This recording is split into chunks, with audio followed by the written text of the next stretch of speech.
हाँ बच्चों, एक सवाल है। वेब ऑप्टिक्स का सवाल है, आपके सामने स्क्रीन पे रखा हुआ है। डरने की कोई जरूरत नहीं है।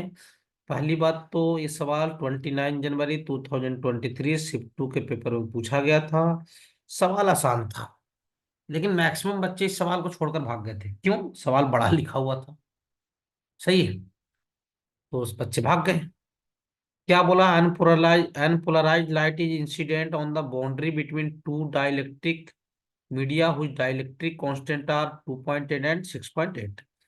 दो मीडियम के बीच में लाइट गिरा।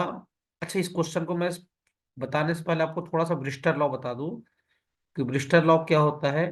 जब कोई लाइट किसी मीडियम की बाउंड्री पे गिरती है, कहाँ पे गिरती है? मीडियम की बाउंड्री पे। मान लो इसका रिफ्लेक्टिव इंडेक्स म्यू 1 है, इसका क्या है? म्यू 2 है। क्लियर हो? हाँ सर। तो जब यहाँ पे मान लो कि ये एंगल को अपन बोलते हैं आईपी। क्या बोलते हैं? आईपी। तो गिरती है। ये जो कुछ रे है वो रिफ्लेक्ट हो जाता है, कुछ रे जो है, रे का कुछ पार्ट वो रिफ्रैक्ट हो जाता है।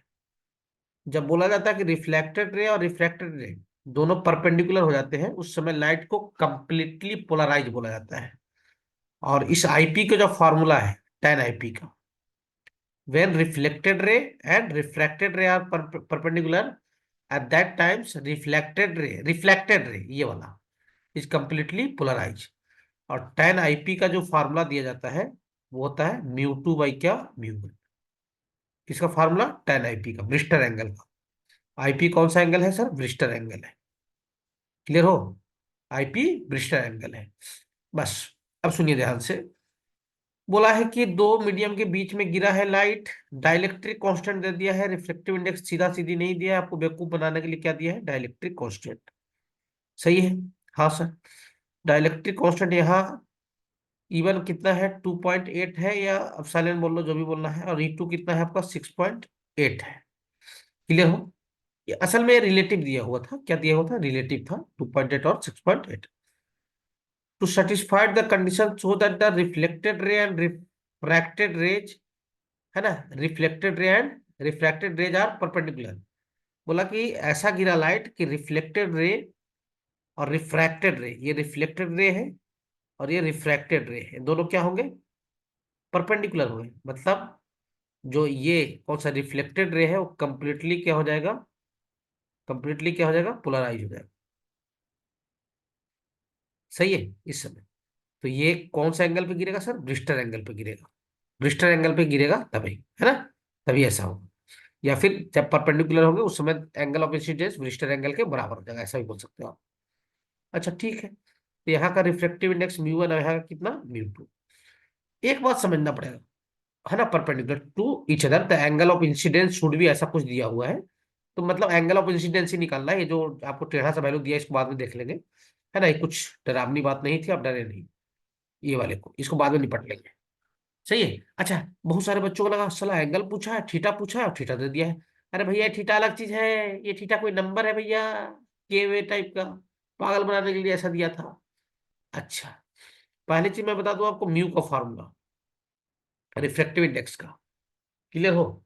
रिफ्रैक्टिव इंडेक्स का फॉर्मूला किसके टर्म में? डाइलेक्ट्रिक कांस्टेंट के टर्म में, है ना। वो कुछ ऐसा होता है, epsilon naught epsilon R. Clear हो? ऐसा कुछ।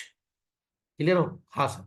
मतलब रिफ्रैक्टिव इंडेक्स जो होगा वो रूट अंडर एप्सिलॉन के डायरेक्टली प्रोपोर्शनल होगा। यही एप्सिलॉन आर, है ना। हाँ सर। क्लियर हो? हाँ सर।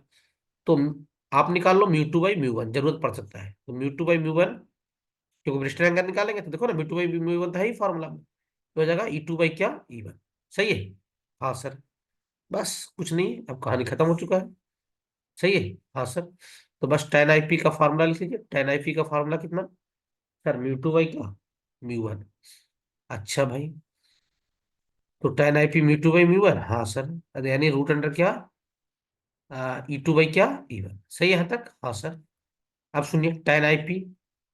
अच्छा, E2 कितना भाई साहब? E2 है सर अपना 6.8। E1 कितना है? 2.8। अगले स्लाइड पे सोल्व कर दे रहा हूँ, देख लो इधर। तो tan आईपी अपना कितना आ गया भाई साहब? tan आईपी आ गया रूट अंडर 6.8 डिवाइडेड में क्या? 2.8। पॉइंट से पॉइंट उड़ा लो, है ना। हाँ सर। अब सुनना ध्यान से, ये 68/28 हो जाएगा, काटा पीटी कर लो, 17 फोर जा और 7 फोर जा, तो 10 IP का जो वैल्यू आ गया वो कितना आ गया, 17/7 का रूट अंडर। अब 17 को क्या लिख लो सर, 7 + 10/7। सर क्यों ऐसा, क्योंकि ये देखो एंगल जो निकाला मैं इसमें 1+ का टर्म लिखा है, इसलिए ऐसा कर रहा हूँ ना। अच्छा हाँ सर, चलिए सर, तो तभी तो 1 यहाँ पे क्रिएट हो गया है। अब सुनना ध्यान से, तो ये हो जाएगा तुम्हारा कितना, 7/7 डिवाइड कर लो, 7/7 1 प्लस क्या 10/7, और रूट का मतलब पावर होता है 1/2, ये आपको मालूम होना चाहिए। अच्छा ठीक है सर, बस क्वेश्चन खत्म हो चुका है। तो IP की वैल्यू कितना आ जाएगा सर, IP आ जाएगा tan इनवर्स 1 + 10/7 पे होल पावर कितना 1/2। क्लियर हो। अच्छा मिलाओ अब वो जो दिया है ना वो ऐसा कुछ लिखा है, tan 1 1 + 10/θ पे पावर 1/2, मिला लो भाई, मिला लो। अच्छा हाँ, tan 1 ये देखो जाट पटाटम आपको दिख रहा था, अरे यार ये तो भारी बेवकूफ बना दिया सर, है ना।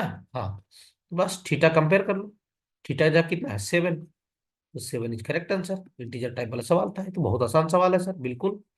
तो थीटा जाए कितना 7, पागल बनाया था बच्चों को। क्वेश्चन एक तो इतना बड़ा लिखा और दूसरा एंगल निकालने के लिए दिया, उसी में थीटा लिख दिया, बोला लो, बच्चे भाग गए बहुत सारे ऐसे।